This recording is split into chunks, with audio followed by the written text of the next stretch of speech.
What is up, guys? Welcome back to the channel. My name is Aaron Berkshire. Thank you for being here. I hope you all had an amazing week. If you enjoy the photography that I take, the content that I create, the videos that I make, please like, comment, subscribe, turn that bell notification on below. It tremendously helps the channel. Thank you so much. Let's get into today's video.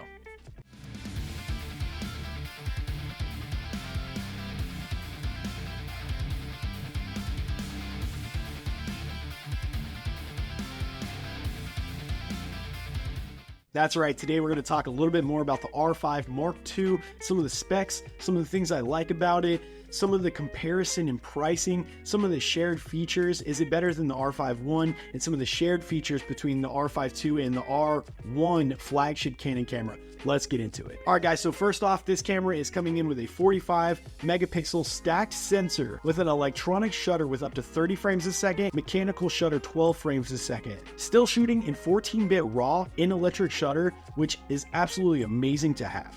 All right, let's get into some of the shared features between the R1 flagship Canon and the R5 II. First, image stabilization. The R5 II has the same IBIS as the R1, and that is absolutely insane. The Canon will put the same image stabilization in this camera, this little camera, as their flagship camera that is coming in at a more expensive price. But that is such a cool feature, and for me, I think Canon stepping up on stabilization is very important. I've shot a lot of Sony over the years, and I know the image stabilization has tremendously changed my game when it comes to camera and hand video, and just shooting on the fly, running, gunning, shooting photography, whether it be photo or video. The image stabilization has absolutely stepped up over the years in these cameras. Next up, pre-continuous burst. So with this camera being so fast, now we can shoot in pre-continuous burst. By pressing the shutter halfway down, you're going to start shooting frames before you actually press all the way down on the shutter button. That's an incredible feature to have. Pre-burst shooting is such a cool feature. So another thing, guys, in the viewfinder, it has eye control, just like the R3, but also the R1 flagship camera. The R5 II is going to have the eye control where you can calibrate it and you can track anything moving around the screen with your eyeball. It's a really awesome feature. I've just started using it and I have been enjoying it. So let's talk about autofocus when it comes to the R3, R1, and the R5 II.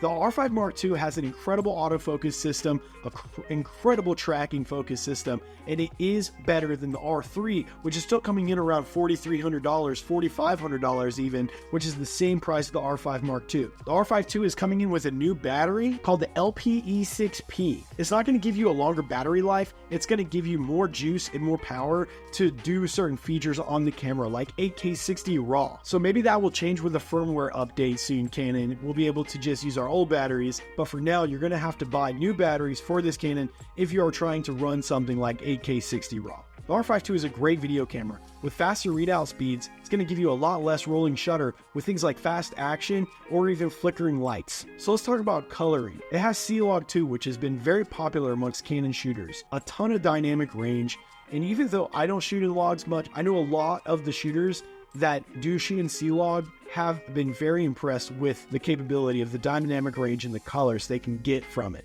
As creators, sometimes we just forget to hit the record button. Canon did something cool with these new cameras, and they finally added a red recording light up front, so if you're in front of the camera, you can actually see a red light when you press record, and on the back of the screen it lights up red all the way around, giving you many indications that you are rolling.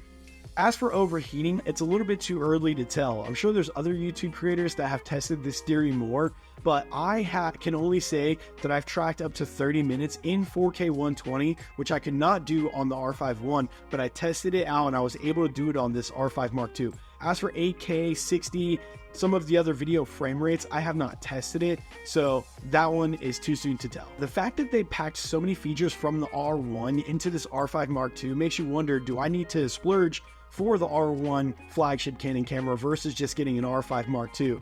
The answer is that's fully on you and what you're trying to shoot and what your goal is with the content and what you're producing.